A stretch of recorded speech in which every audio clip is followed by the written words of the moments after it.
Hello students, बेटा अपने last class में 13.4 एक्सरसाइज की कुछ कॉन्सेप्ट पढ़े थे। अब अपन आगे बात करते हैं 13.4 में।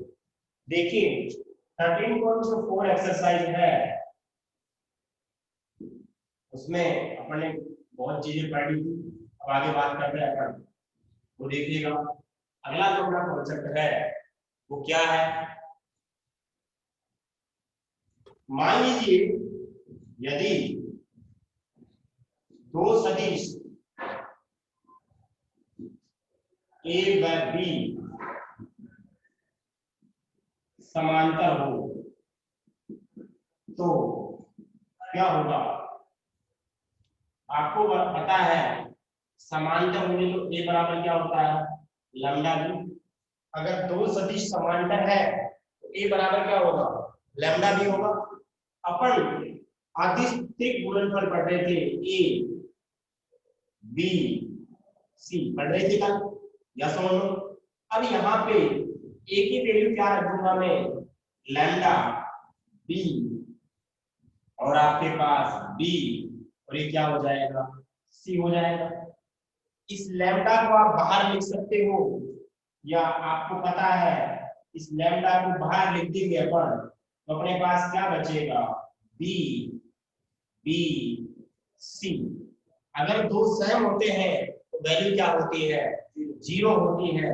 ये क्या हो जाएगा, जीरो हो जाएगा।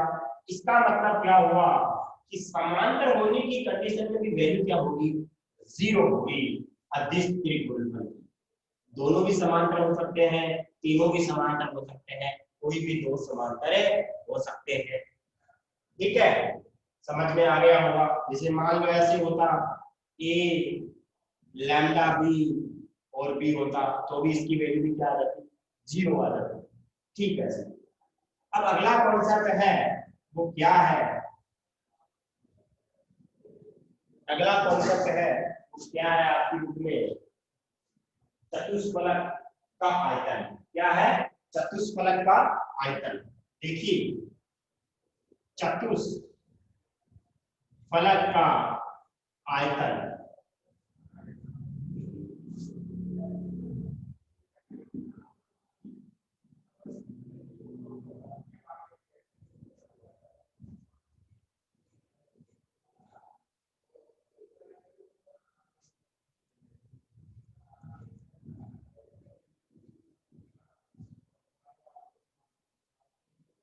चतुष्फलक का आयतन अभिषेक। ठीक है बेटा, चतुष्फलक का आयतन, इसको क्या बोलेंगे अपन, वॉल्यूम ऑफ टेट्राहेड्रॉन। टेट्राहेड्रॉन क्या सही बोला है, एक बार चेक करना देखो स्क्रीन से लिखा है, टेट्राहेड्रॉन बोलते हैं उसको, टेट्राहेड्रॉन बोलते हैं। अब देखिएगा वॉल्यूम ऑफ टेट्राहेड्रॉन क्या होता है वो देखते हैं पढ़े। ठीक है, अब देखिए यहाँ पे इसका मतलब क्या है। जैसे मान लीजिए आपके पास ये पॉइंट एक है, ये आपके पास दूसरा पॉइंट है, ये तीसरा पॉइंट है। मान लीजिए आपके पास ये ओ पॉइंट है, इसका मान लीजिए ए के साथ ए है मान लो, ये आपका बी है मान लो, ये आपका सी है मान लो, कोई भी एक पॉइंट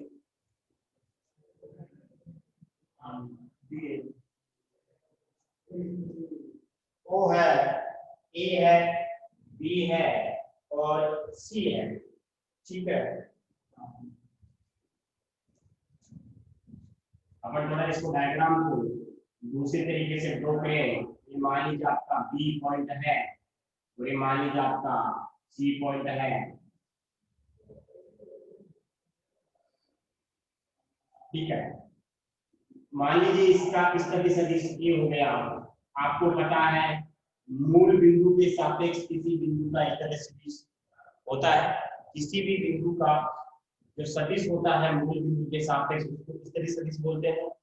अगर मान लीजिए आपका ये बी वेक्टर है और ये मान लीजिए आपका सी वेक्टर है, तो चतुष्फलक का मतलब क्या होगा, ऐसी एक आकृति, एक ऐसी शेप चतुष्फलक हो, इसके 4 फलक हो, 3D में हो, कौन सी फॉर्म में हो, 3D में हो, 4 फॉर्म हो, ठीक है, 3D में हो प्रिज्म के हिसाब से, जैसे प्रिज्म शेप हो प्रिज्म के हिसाब से, 3D में हो, उसकी 4 फलक हो, उसका आयतन क्या होता है, चतुष्फलक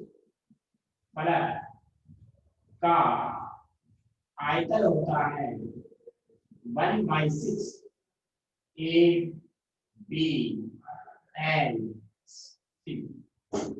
हट गया क्या? चतुष्फलक का जो आयतन होता है वो क्या होता है 1/6 A B and C। A B and C 1/6 है, ठीक है। एक बार इतना स्क्रीनशॉट लो ताकि अपन आगे चले। आज एक्सरसाइज खत्म करवा दूंगा, ऑलमोस्ट हो गया, डन।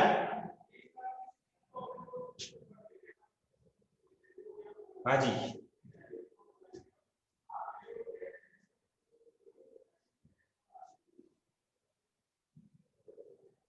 देखिए एक फॉर्मूला और होता है षटफलक का आयतन, ये तो चतुष्फलक का है, अगर मान लो षटफलक का आ गया,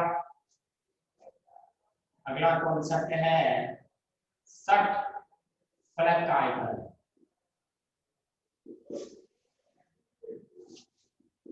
उसका क्या हो जाएगा, षटफलक का आयतन होता है simple A B and C। क्या होता है A B एंड C। अब देखिए एक स्पेशल कंडीशन होती है, लास्ट जो कॉन्सेप्ट है वो क्या है, 3, क्या बोला मैंने, 3 असमांतर, 3 असमांतर व अशून्य सदिशों के समतलीय होने की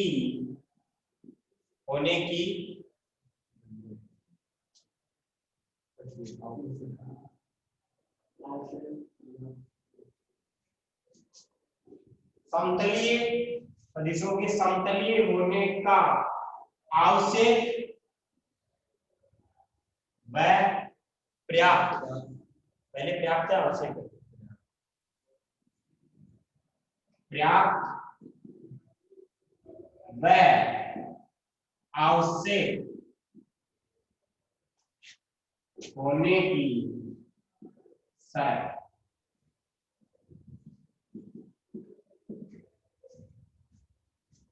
क्या मतलब हुआ इसका, देखिएगा, 3 असमांतर व अशून्य सदिशों के समतलीय होने का पर्याप्त, पर्याप्त तो क्या बोलते हैं, क्या बोलते हैं,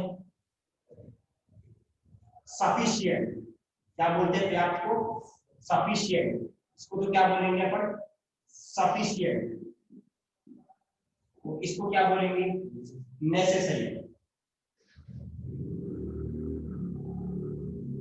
सफिशिएंट और नेसेसरी कंडीशन, पर्याप्त का मतलब सफिशिएंट है, आवश्यक का मतलब नेसेसरी है, पर्याप्त का मतलब सफिशिएंट है, आवश्यक का मतलब नेसेसरी है। क्या कंडीशन होगी, 3 असमांतर है, अशून्य है। देखिएगा आप मेरे को ऐसे बताओ,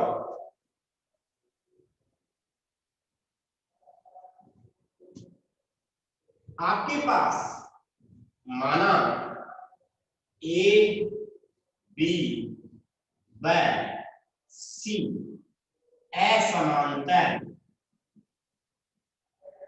अशून्य सदिश है, असमांतर है, अशून्य सदिश है। देखिए असमांतर का मतलब क्या होता है, जो समांतर नहीं है। आप मेरे को ऐसे बताओ, अगर ये समांतर होते तो इसकी वैल्यू क्या होती, अभी आज पहले पहला कॉन्सेप्ट भी पढ़ा था, अगर ये समांतर होते तो उसकी वैल्यू क्या होती, 0। लेकिन समांतर नहीं, अपन असमांतर लेके चलेंगे। अशून्य का मतलब एक भी शून्य नहीं होना चाहिए। अगर मान लो एक भी शून्य हो गया तो सारा अपना भी जीरो हो जाएगा। ये सही बोल रहा हूँ ना। एक तो अशून्य का मतलब शून्य नहीं होना चाहिए, असमांतर का मतलब समांतर नहीं होना चाहिए, तो फिर क्या प्रतिबल होगा? समतलीय होने का। थोड़ा दिमाग लगाओ। समतलीय होने का कंडीशन क्या हो सकती है? समतलीय होने की कंडीशन क्या हो सकती है? अगर बात करें अपन एस समांतर एस शून्य समतलीय समतलीय समतलीय सदिश है, ठीक है। इसका मतलब क्या हुआ? आपके पास ए वेक्टर पड़ा है, बी वेक्टर पड़ा है, सी वेक्टर है। ये तीनों सदिश कहां पे है? समतलीय का मतलब क्या हुआ? ये तीनों सदिश कहां पे है? एक समतल के ऊपर है। तो फिर कंडीशन क्या होगी? आप मेरे को ऐसे बताओ। अगर मैं कोई दो सदिश लेता हूं, बी क्रॉस सी ले लूं, इन तीनों में से मैंने कोई दो सदिश लिए हैं, बी क्रॉस सी लिया मैंने। अब आप मेरे को बताओ इन दोनों का जो रिजल्ट आएगा, इसका जो रिजल्ट आएगा उसकी डायरेक्शन कहां पे होगी? समतल में भाई। समतल के कहां होगी? बाहर होगी। क्या मैं सही बोल रहा हूँ? अगर इन दोनों को आप सोल्व करोगे तो जो इसकी डायरेक्शन होगी वो कहां होगी? समतल के बाहर होगी, यानी कि परपेंडिकुलर होगी समतल के। यस और नो? बिल्कुल। समतल के क्या होगी? परपेंडिकुलर होगी।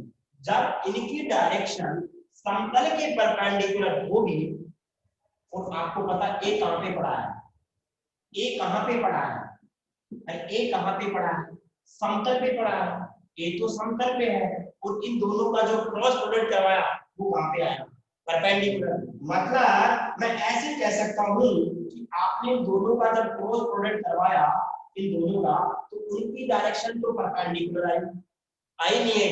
अब परपेंडिकुलर आई, और ये जो ए वाला वेक्टर है वो प्लेन के ऊपर है, मतलब ए वेक्टर इस डायरेक्शन में क्या हो गया? जो ये ए वेक्टर है, इन दोनों के क्रॉस करवाने से जो डायरेक्शन आई उसके क्या होगा? परपेंडिकुलर होगा। जब परपेंडिकुलर होगा मतलब एक तो ये वाला, मतलब ये वाला, और एक ये मतलब ये। अब इन दोनों का बताओ डॉट प्रोडक्ट क्या आना चाहिए? जीरो आना चाहिए, क्योंकि ये वाली चीज और ये वाली चीज क्या हो गई? अरे ये वाली चीज और ये वाली चीज क्या हो गई? क्या हो गई? परपेंडिकुलर हो गई, और परपेंडिकुलर का डॉट प्रोडक्ट क्या आता है? जीरो आता है। समझ में आ गया होगा आप लोगों को? यस और नो? अरे आया नहीं आया? तो क्या बोलेंगे अपन? क्या बोलेंगे? A dot B cross C will be क्या होगा? जीरो होगा। It means A B and C equal to zero, equal to zero. तो यहाँ पे क्या बोलेंगे? यहाँ पे क्या बोलेंगे? बी क्रॉस सी की दिशा, की दिशा ए सदिश के लंबवत है, लंबवत है। ठीक है। तो ये कंडीशन हो गई आपकी कौन सी वाली? Sufficient condition. कौन सी कंडीशन हो गई? Sufficient condition.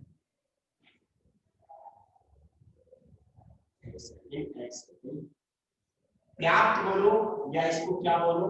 सफिशिएंट बोलो। या तो पर्याप्त बोल दो या क्या बोल दो इसको? सफिशिएंट। पहले अपन पर्याप्त के बारे में बात कर रहे हैं। सही बोल रहा हूँ? पर्याप्त गलत होगा? हाँ। एक बार स्क्रीनशॉट लो इसका, स्क्रीनशॉट लो और मेरे को बताओ कि ये एबीसी जीरो कैसे आया? समझ में आया नहीं आया? यस और नो? एबीसी की वैल्यू जीरो समझ में आई नहीं? बताइएगा। Yes sir, done. ओके। अब दूसरी कंडीशन है क्या? अगर मान लो, अगर मान लो आवश्यक, दूसरी कंडीशन कौन सी है? आवश्यक। उसको क्या बोलेंगे? नेसेसरी बोलेंगे अपन? अरे बोलेंगे नहीं बोलेंगे? ये लो। इसमें क्या है? यदि मान लीजिए आपके पास ए वेक्टर है और वो परपेंडिकुलर है बी क्रॉस सी की, क्या सही बोल रहा हूँ? अरे ए परपेंडिकुलर है बी क्रॉस सी के, इसका मतलब तो क्या हुआ, एबीसी क्या हो जाएगा, जीरो हो जाएगा। अगर ये ए वेक्टर इन दोनों के क्रॉस प्रोडक्ट के परपेंडिकुलर है, इसका मतलब एबीसी क्या हो जाएगा, जीरो हो जाएगा। या ऐसे बोल सकता हूं मैं कि ए डॉट बी क्रॉस सी की वैल्यू क्या हो जाएगी, जीरो होगी। जब जीरो होगी तो मतलब ये एबीसी क्या हो जाएगा, जीरो होगा। अब आप मेरे को ऐसे बताओ ये चीज कब होगी, ये कब होगी जब ये तीनों बी क्रॉस सी बाहर की तरफ है, मतलब बी सी इन दोनों की जो क्रॉस प्रोडक्ट आया वो बाहर की तरफ है, क्या सही बोल रहा हूँ। इसका मतलब तो ये होगा कि बी और सी इस समतल के ऊपर है, जब बी और सी समतल के ऊपर होंगे तभी तो इनकी डायरेक्शन क्या होगी, परपेंडिकुलर होगी। बी सी समतल में है और ए बी कहां पे है, समतल में है। इसका मतलब क्या बोल सकते हैं, अतः है ए बी व सी समतलीय होंगे, समतलीय होंगे। मैं आपको ये बता देता हूँ, उल्टा करो चाहे उल्टा करो बात एक ही है। अगर समतलीय होंगे तो वैल्यू जीरो आती है, अगर वैल्यू जीरो है तो वो क्या होंगे, समतलीय होंगे। बात समझ में आ गई होगी। एक बार इतना स्क्रीनशॉट लो, क्वेश्चन नंबर 10 निकालो, 13.4 एक्सरसाइज का।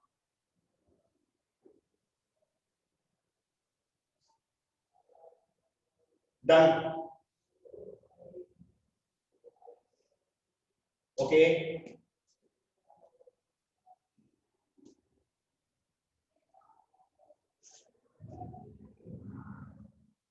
हेलो,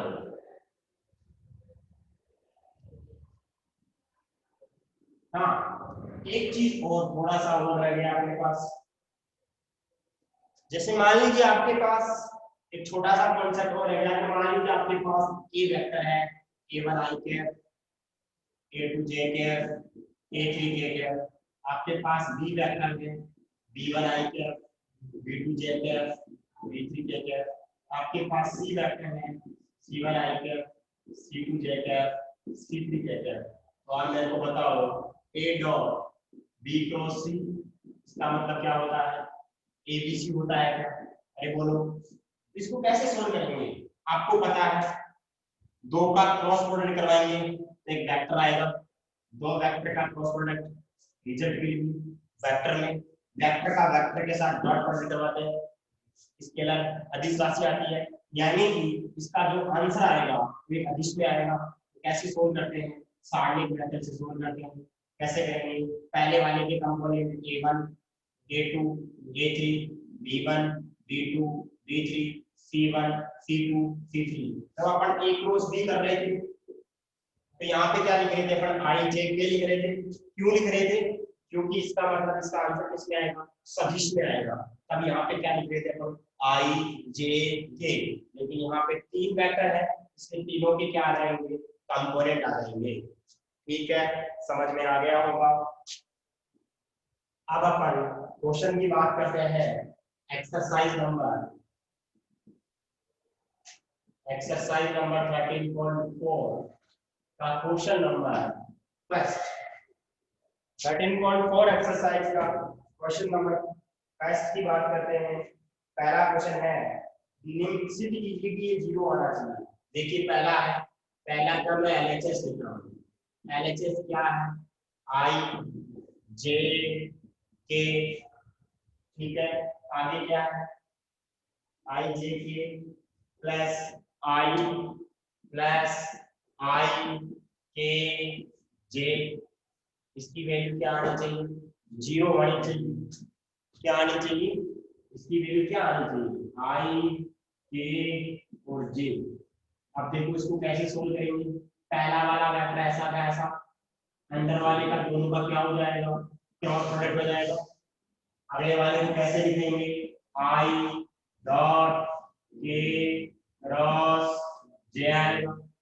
अब देखो जे का के साथ क्या आता है, मैंने बताया था आपको, जे का के साथ आई आता है और के का जे के साथ क्या आता है। देखिए जे का के साथ तो माइन, वैसे इसका उल्टा होता तो आई आता, लेकिन ये क्या हो जाएगा, माइनस आई आ जाएगा। मैंने बताया था आपको जे क्रॉस, अरे 3 हो गए ना, जैसे क्या शुरू से कैसे देख ले प्रकृति का नाम, जैसे इधर पता नहीं क्या कर दिया मैंने। अरे के का जे के साथ, जे का के साथ क्या आता है, आई आता है, लेकिन के का जे के साथ क्या होगा, माइनस आई आएगा। अब डॉट प्रोडक्ट चलाएंगे, आई का आई के साथ 1 हो जाएगा, इसका -1 यानी 0, ये क्या हो जाएगा आपका RHS। स्क्रीनशॉट लो इसका,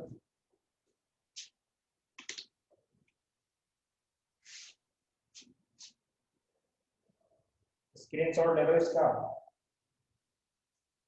आगे चले। ओके,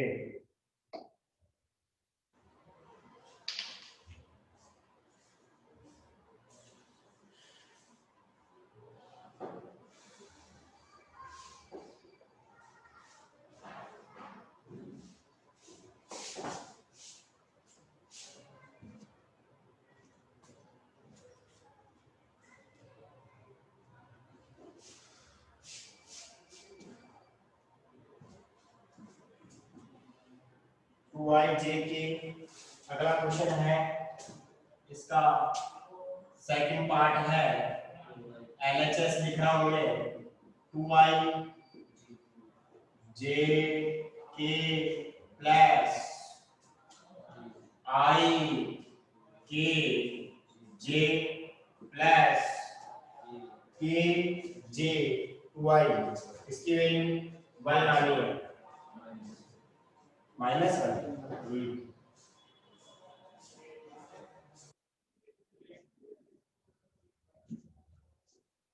के जे 2i, के जे 2i, ठीक है, इसको सोल्व करेंगे तो ये तो बाहर आ जाएगा, अंदर जे क्रॉस के आएगा, ये बाहर आ जाएगा, ये क्या आएगा, के क्रॉस जे आएगा, ये बाहर आ जाएगा, जे क्रॉस 2i आएगा, ठीक है। जे का के साथ क्या होता है, आई होता है, इसका के साथ -i होगा, इसका क्या होगा, जे के आई के साथ माइनस का 2 के हो जाएगा, अब ये 2 हो जाएगा, ये -1, ये -2, वैल्यू -1, RHS आ जाएगा, ठीक है, समझ में आ रहा है इस बार। अब अगला क्वेश्चन की बात करते हैं अपन, जो अपना अगला क्वेश्चन है वो क्या है,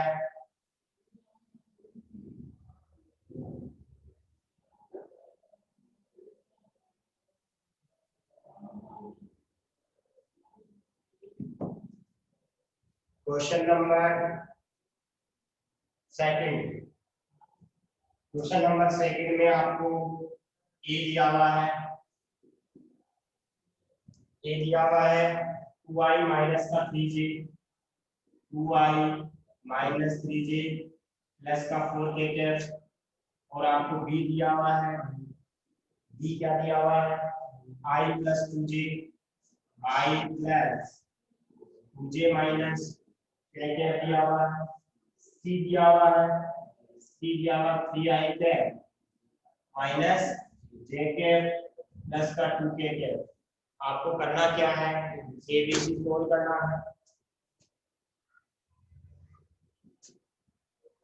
आपको ए बी सी कैलकुलेट करना है, उन्हें बताया था डिटरमिनेंट मेथड अप्लाई करते हैं, 2 माइनस 3 4 हुआ, 1 2 माइनस 1 1 2 माइनस 1 3 माइनस 1 2 आएगा, इसको सोल्व करेंगे, इसके करेस्पॉन्डिंग तो ये गया 4 माइनस 1 हो जाएगा, मैं सोल्व कर रहा हूँ इसको डायरेक्ट, ठीक है, ये 2 प्लस का 3 हो जाएगा, और ये कितना हो जाएगा -1 माइनस का 6, तो आंसर आएगा 6 15, और ये माइनस का 7 माइनस का 20, आंसर -7 आना चाहिए, बिल्कुल सही है, माइनस का 7 ही आया है, समझ में आ गई बात, अरे बोलो,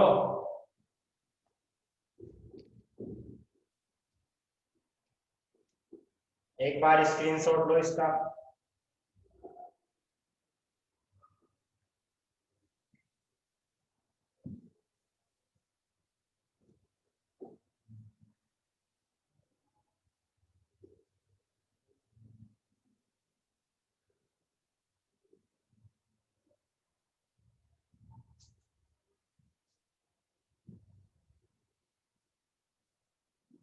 क्लास हो गई क्या? नहीं सर, जल्दी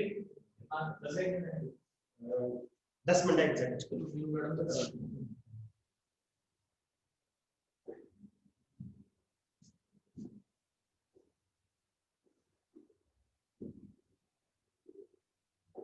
क्वेश्चन नंबर 3 है, सिद्ध कीजिए कि तीनों सदिश क्या होने चाहिए, समतलीय होने चाहिए। अभी आपको मैंने कंडीशन बताई थी।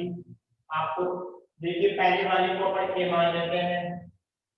पहले वाले को क्या मान लेते हैं? माइनस का 2i माइनस का 2j प्लस का 4k। दूसरे वाले को क्या मान लेते हैं? b मान लेते हैं, ठीक है। तीसरे वाले को c मान लेते हैं, 4i माइनस का 2j माइनस का 2k। समतलीय होना चाहिए, इसका मतलब आपको पता है कि अगर तीनों सदिश को समतलीय सिद्ध करना है, मतलब ये होना चाहिए कि ए बी सी की वैल्यू क्या लानी है अपने को? 0 लानी है। जैसे अरे तीनों समतलीय सिद्ध करना है ना, सिद्ध करना है। सिद्ध करना तो मतलब अपने को क्या करना है? Prove that. आपको ये सिद्ध करना है ये तीनों वैल्यू इसकी अगर अदिश त्रिकोणफल का, इसको क्या बोलते हैं? अदिश त्रिकोणफल की वैल्यू अगर 0 आती है तो वो क्या हो जाएगा? समतलीय हो जाएगा। होगा नहीं होगा? तो अपन क्या करेंगे? ए बी सी लेके चलेंगे। अरे बोलो, तो यहाँ पे -2 को हो जाएगा। सोल्व करेंगे इसको। सोल्व करने पर क्या होगा? यहाँ से देखो, -2 ये गया -1 माइनस का 4 प्लस का 2 प्लस का 4 प्लस का 8 प्लस का 4 प्लस का 4 माइनस का 16 12 24 प्लस का 24 प्लस का कितना आएगा? 24 आएगा। 12 तो प्लस का 24 यहाँ पे 48। तो आंसर कितना आ गया? 0 आ गया। इसका मतलब क्या हो गया?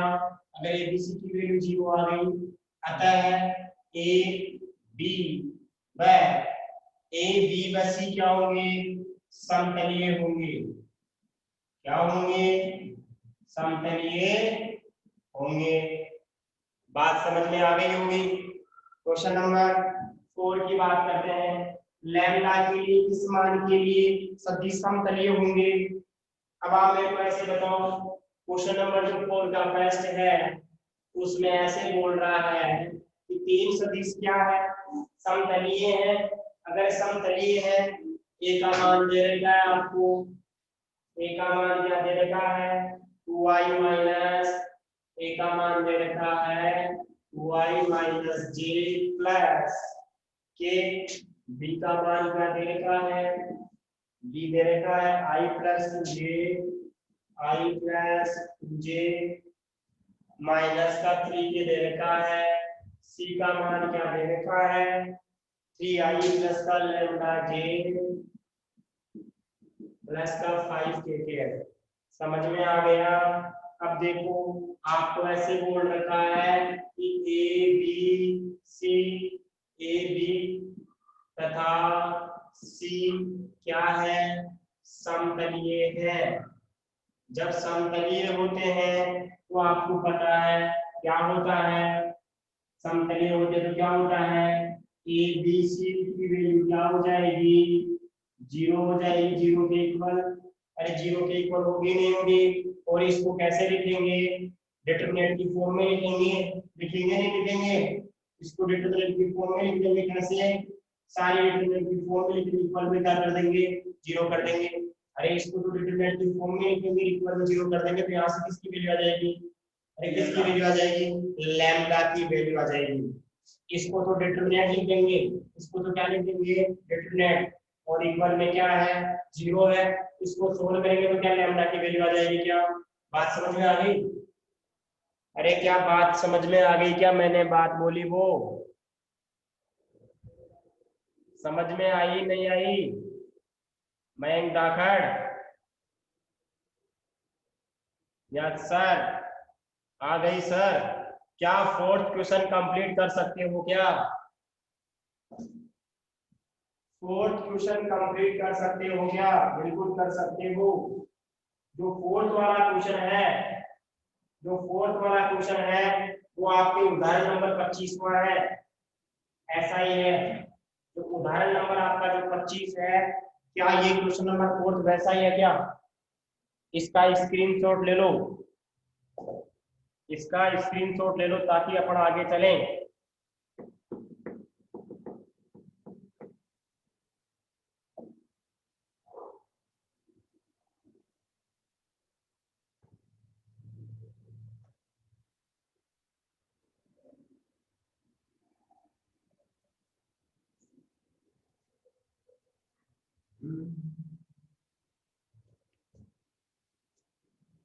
इसको सारणिक लिख देंगे, बराबर में 0 कर देंगे, तो लैम्डा की वैल्यू आ जाएगी।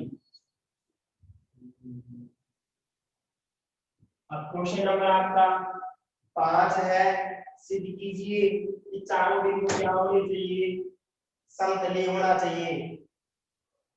एक बार आप क्वेश्चन नंबर 7 को देखेंगे सभी स्टूडेंट्स। किसको देखेंगे? क्वेश्चन नंबर 7 को देखो। उस समांतर षटफलक का आयतन ज्ञात कीजिए जिसकी 3 संगामी कोणे निम्न अनुसार है। अब आपको पता चल गया। पहले क्वेश्चन नंबर 7 को देखते हैं अपन। क्वेश्चन नंबर 7 में क्या है? पहला है ए की वैल्यू पता है 4i कैप माइनस का 3j कैप प्लस का k कैप, b की वैल्यू पता है 3i प्लस का 2j माइनस का k, c की वैल्यू पता है 3i माइनस का j प्लस का 2k कैप। ये तीन समपाती कोणों को, समांतर षटफलक का मतलब षटफलक ही होगा, और आपने मैंने बताया था आपको समांतर षटफलक का आयतन वो क्या हो जाएगा, ए बी सी हो जाएगा। और इसको कैसे लिखते हैं? सारणिक में लिखेंगे, जो इसका मान आएगा वही आपका क्या हो जाएगा, आंसर हो जाएगा। इसको सोल्व कर लेते हैं।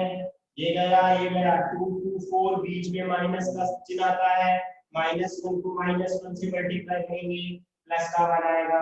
अब यहाँ पे माइनस आता है और पहले से एक और माइनस है, क्या मैं सही बोल रहा हूँ क्या? ये गया तो कितना हो जाएगा 6, बीच में किसका चिन्ह आता है, माइनस का। 3 को -1 से मल्टीप्लाई किया, माइनस का 3, और माइनस माइनस क्या बना देगा वो, प्लस का 3 आएगा। समझ में आ गया? लास्ट वाला प्लस में आता है, ये वाला प्लस में, ये वाला माइनस में आता है, और ये तीसरा वाला प्लस में। इसके सामने आएगा को खा जाओ, 3 को -1 से -3 आएगा, 3 को 2 से कितना आएगा, माइनस का 6 आएगा।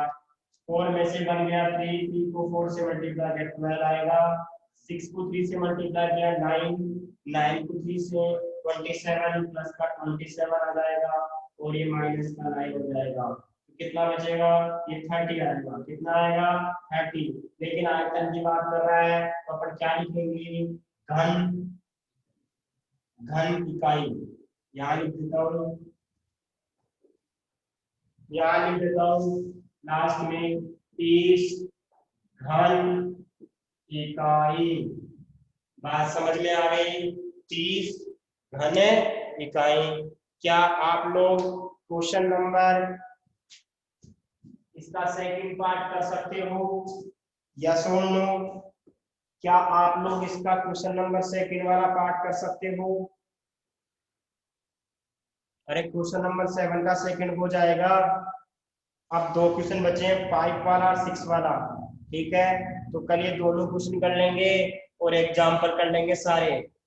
ठीक है, यानी कि कल अपने 13.4 कंप्लीट हो जाएगी, कुछ भी नहीं बचेगा।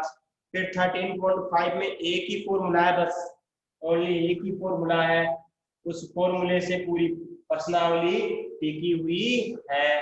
तो 13.5 में 2 दिन लगेंगे, यानी कि अपना काम ट्यूसडे तक पूरा चैप्टर खत्म हो जाएगा, मंगलवार तक चैप्टर खत्म हो जाएगा। इसका स्क्रीनशॉट ले लो ताकि अपन क्लास को एंड करें। डन, बहुत बढ़िया बहुत बढ़िया। सारा समझ में आ गया होगा बेटा सभी को? सारा समझ में आ गया? जब ये चीजें समझ में आ जाएगी तो क्या बोलते हैं एग्जाम्पल भी समझ में आ जाएंगे, वो एग्जाम में आते हैं। Thank you thank you thank you.